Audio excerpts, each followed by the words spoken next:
Yes.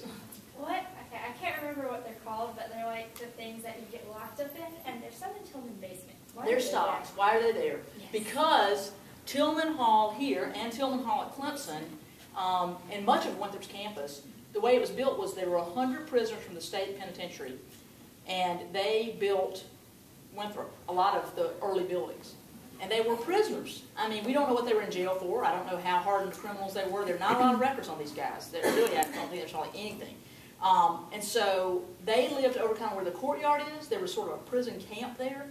And so if you had, 100 guys on campus, if you had 100 guys on campus and they were, you took a lunch break or something like that, and you had one that was rowdy, you weren't going to, you didn't have enough people to spare watching that one guy.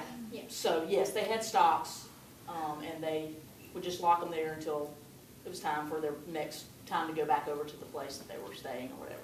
But the thing about these prisoners that I think is neat, and gosh, I think it would be a great history thesis for somebody to do, I just don't think the records are available, it's probably why nobody's ever really done the research, is they must have been very skilled. I mean, they didn't just pick, I don't think, willy-nilly just say, let's get 100 guys, that are in prison. I think they got people that were brick masons and carpenters. And I mean, have you ever looked at the woodwork in Tillman? Yeah. I mean, most of that was done by these prisoners. And we also don't know if they rotated out. Did the same 100 prisoners work the whole time? Or did they rotate out every 6 months? We really just don't know anything much about them. So, but that's why there's a stockade there in the basement of Tillman. It was actually in a different place, and they moved it there so they could show people, because it's part of the history there.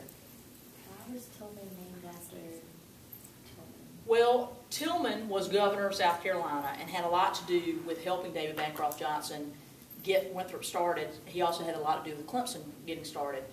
But there was actually another building named for him. That was called Main Building, and the building that was named for him was the Tillman Science Building, which was on the lawn of Kynard, and it had a dome, kind of like Rutledge does. And that building was taken down, and when it was taken down, they felt like they needed to, rename something after him. So Main Building didn't have a name on it, so that's why it was named after Tillman. Yeah. How many buildings have burned down at Winthrop? I know Owens did at one point. Well, Owens didn't burn completely down. Basically, all the inside was water damage more than anything else. The roof was burned, but and then Kynard was struck by lightning back in the 80s when I was a student here. And it had, the top floor was also burned and damaged, but main thing was water damage. Sprinkler systems do work around here. And so you had a lot of water damage. And those are the only 2 fires that I know of on campus. And the reason I'm pretty sure that's the truth, that those are the only 2, first of all, I was here for both of them, but secondly is because Bill Culp, who was our facilities manager for many, many, many years, and if you've heard from Walter Harden, you might have heard, are you going to hear from him? Or, he'll talk about Mr. Culp. He was kind of the caretaker of the campus, and he grew up on this campus. And one of the last conversations I had with him before he passed away, he was talking to me about how proud he was that there had never been a major fire on this campus except for the Kynard fire. At that time, the Owens fire hadn't happened at that time. But anyway, so nothing's burned down as far as we know. Now, we've taken some buildings down. We've taken down Brazil Hall, which was next to Roddy. It was a residence hall, and it had so much asbestos in it that it was just not feasible to renovate it. So they took it down. Of course, we took down Peabody to put the campus center there. We took down this Tillman Science Hall. I really don't know the reason for it. It had a neat observatory in the top of it, though, and unfortunately, there's the telescope and everything that was there was lost. But somebody took it, but I don't know where it is these days. It didn't get to stay a part of Winthrop's history, unfortunately. So we've taken buildings down, but as far as I know, we haven't let any burn all the way to the ground. So. Oh, I have another question. Can you tell us a little bit about the inn in Joines Hall? The inn at Winthrop? Yeah, I didn't know about that. Well, Joines Hall used to be faculty housing. It was originally built for faculty housing. And then later, it was a conference center. We used to have a program called Elder Hostel, which is still active around the United States, but it was a program where older adults would come and do learning. They'd stay for 6 weeks or whatever, and they would stay there. And then the conference center thing sort of died away because we have so many other places on campus that you can kind of rent and that kind of stuff. And then admissions moved over to Joines Hall. But the inn is, I think, 12 rooms, and basically you can rent them out. There's about $65 a night. And, we have a lot of our alumni, actually, and board members that rent those out when they have special occasions. A lot of people rent for weddings. If your parents are coming up here to visit, they can rent a room if there's one available. But there's only 12 rooms, so, you know, it's not a whole lot. Right.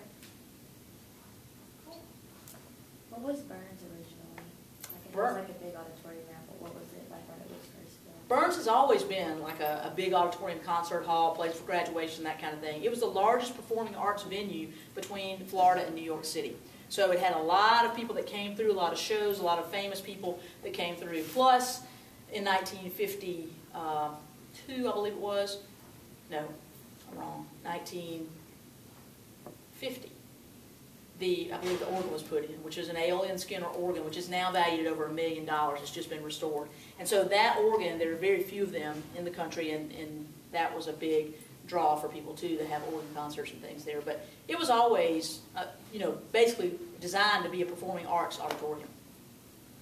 Is it true they used to push ice blocks down the aisle? It is true, down the bottom. That's why Burns is so steep, because the only way to cool it was to push ice blocks underneath, and the ice would then make cool air come through the vents.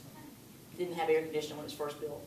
It was built as part of the WPA programs. Do you guys know what that is? Dr. Judge, WPA, can you explain that to him? Is that FDR? Yeah, Yeah. In the Depression, it was one of the programs to put people back to work. Right. So they would give them buildings at like state institutions and things like that to build. And so that was a WPA building during the Franklin Roosevelt administration. Yes? What about the pool that's